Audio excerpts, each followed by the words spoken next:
Oh, baby. 1-800-449-8255. The fabulous, amazing Clark the Shark Show. And you are hypnotized, scrutinized, electrified, and crystallized here, right here, at Little Sharky's Underground Garage, baby, where I'm gonna review one of the most amazing albums ever recorded, and easily, definitely, one of Clark the Shark's favorite albums.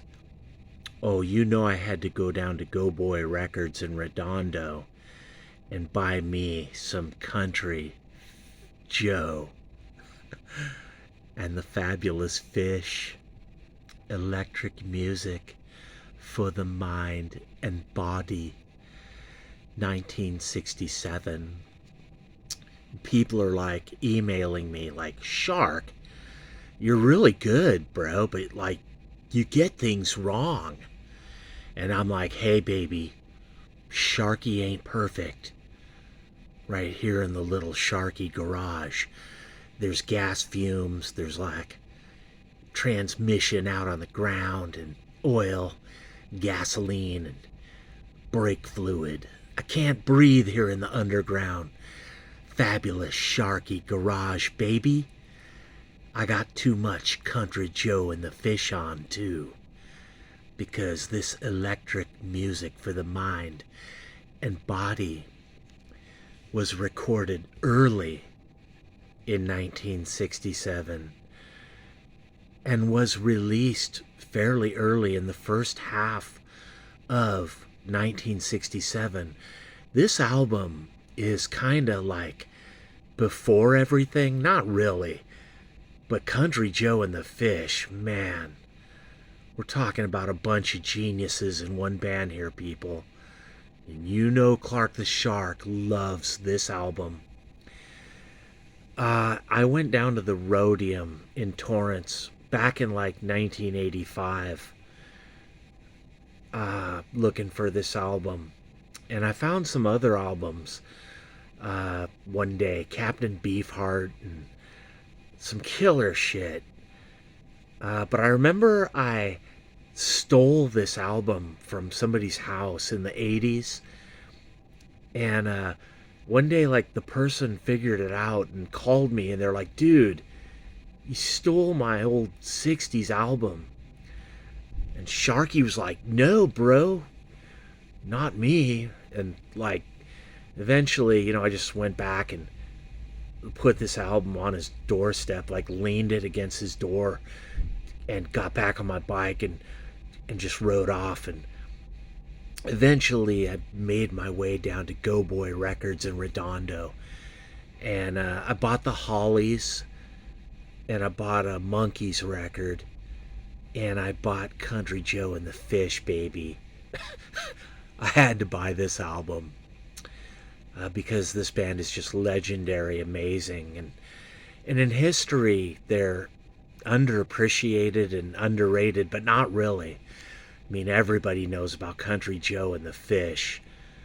But these guys, they'd get wiped out by the power of The Who and Led Zeppelin and other bands, unfortunately, because these guys are so incredible. I should say they were so incredible. Keyboardsy and just all the guys in the band are amazing, psychedelic rock and roll talent. And Flying High greets you.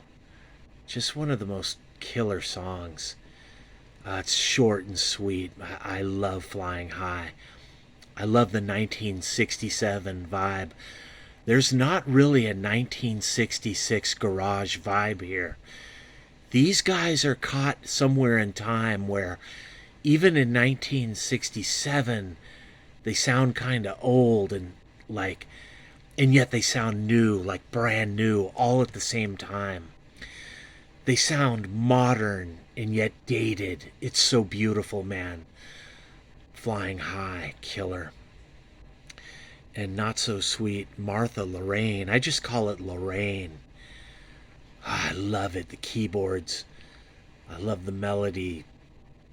Atmospheric 60s psychedelia on track 2. It's beautiful.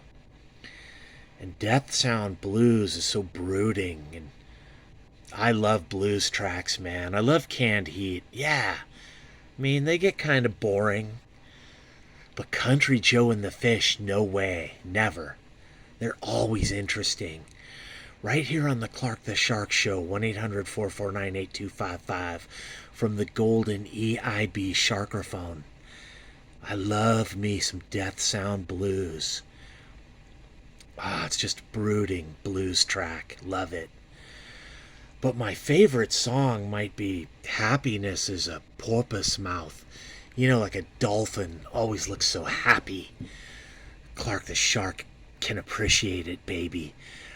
This song's a slow, mellow track in like 3/4, 6/8. Just a cool little tune. You know Sharky loves 3/4 and 6/8. I love Porpoise Mouth, baby. Melodic, killer little tune. Almost reminds me of like, I don't know, like a David Bowie song or something, or like just a cool little show tune. Maybe Harry Nilsson or something. It's awesome. And of course, Section 43, one of the greatest instrumentals ever recorded in the history of rock. Just awesome, man. And the version at Monterey Pop Live is so incredible. It's actually better than the one right here on this album, you guys. When these guys play live, they don't mess around. Country Joe McDonald and all the guys. They're killer, man. They didn't play with the Who and the Airplane and all those bands at Monterey Pop for nothing. They were at that show because they're great, fabulous, and they earned it. Incredible psychedelia, 1967. What a year. I love it. Superbird. Look up in the sky. It's a bird, it's a plane, it's a man insane. It's my president, LBJ. I love Superbird. At the end of the song, they're like, let's give him acid.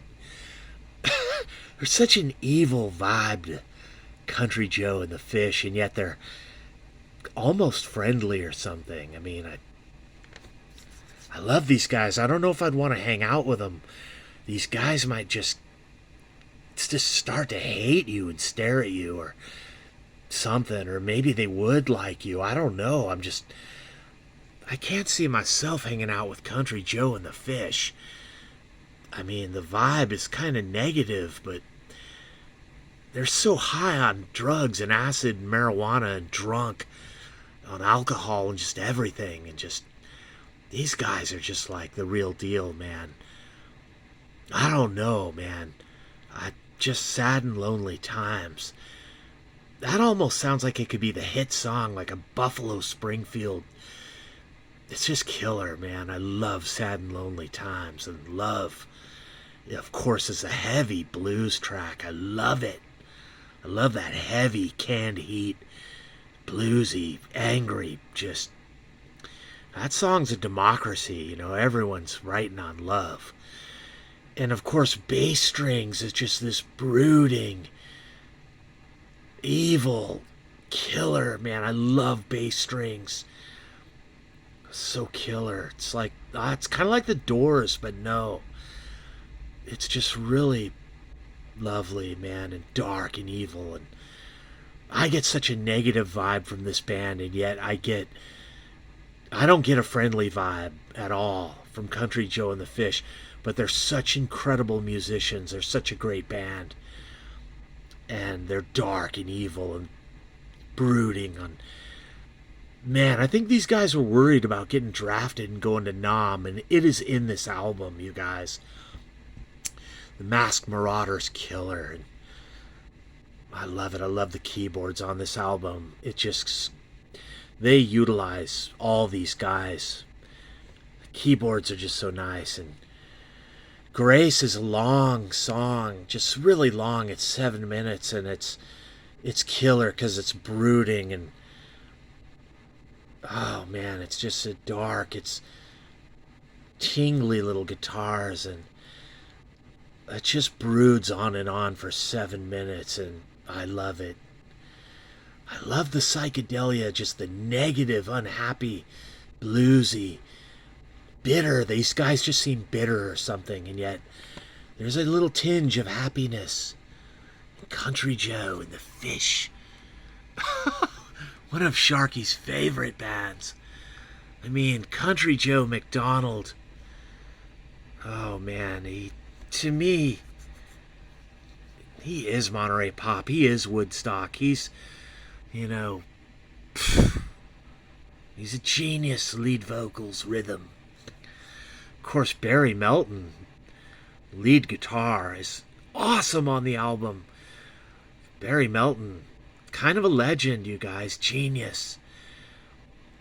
And David Cohen. Of course, he's the guy, David Cohen, that plays the keyboards, the organ, the setting. All the settings they're nice. I love them.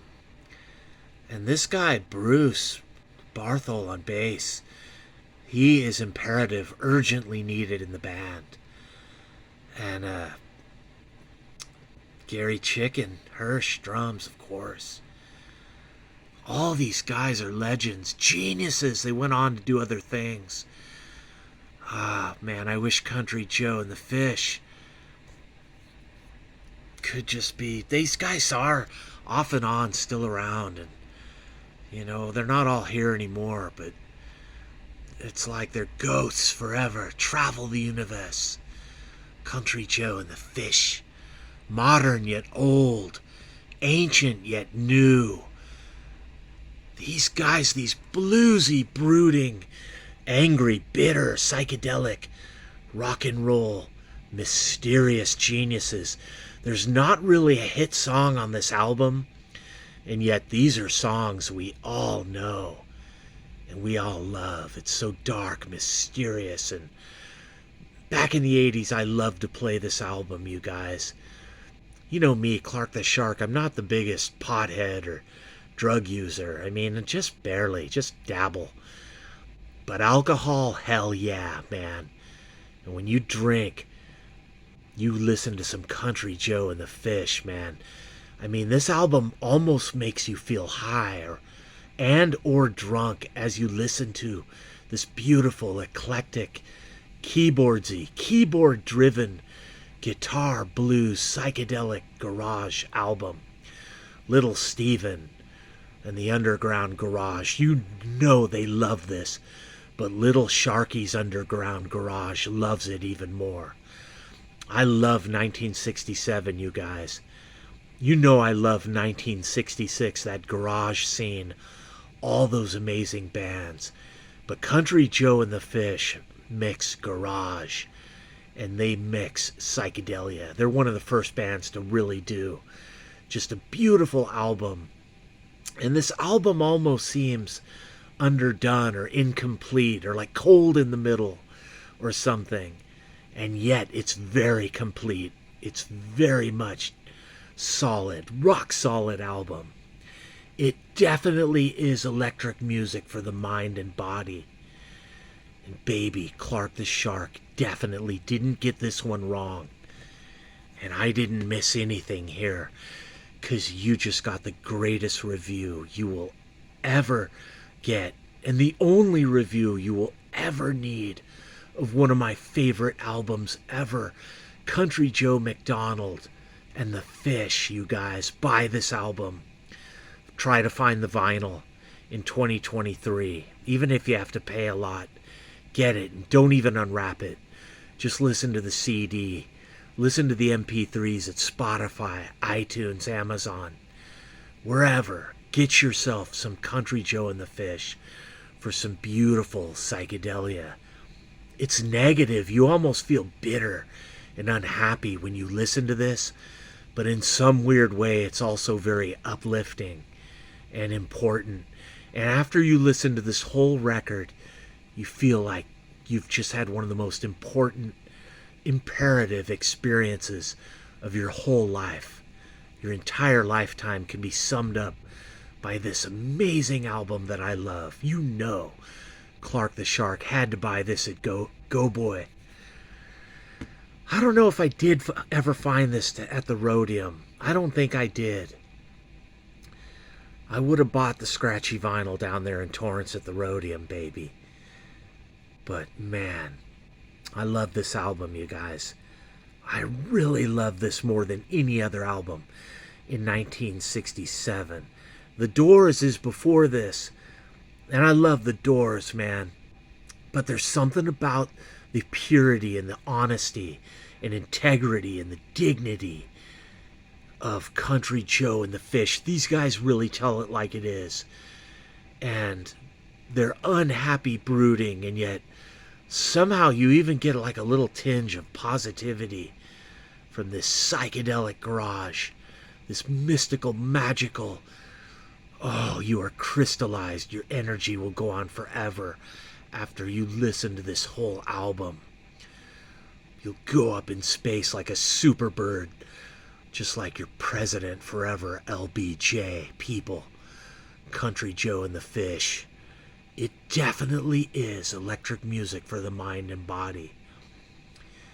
You just heard the gospel, baby. I'm Clark the Shark. You just heard the word, and I praise God for this amazing album. In this amazing year, 1967, a year that will never come again, the cultural and political circumstances that created that year will never happen again, people. Never. No way. And nobody painted a pastel of a landscape like Country Joe and the Fish. I'm Clark the Shark here, people. And I love you. I love you forever. Because now you are hypnotized, you are crystallized, and you are realized. You'll never find another album like this. Country Joe and the Fish, baby. At 1-800-449-8255, the fabulous Clark the Shark Show, coming to you from that golden EIB sharkraphone. It's not a microphone. It's a sharkraphone. Forever, your brain is crystallized, and right now you're light as a feather. Your soul is drifting away into space, where you will never find another year like 1967 ever again. And you'll never find another band quite like Country Joe and the Fish. Amazing. And I'm out of here, people. But come again to Clark the Shark forever. Forever and a day. There's a new world somewhere they call the Promised Land, and you'll be there some way if you will hold Shark's hand. I could live this world forever, no matter what you do, but you'll never, ever, ever find another shark at the underground garage. Buy this album, you guys. It's fucking amazing. 1-800-449-8255. You heard it here from the Sharky Show. Country Joe and the Fish, baby. I'm out of here. Peace.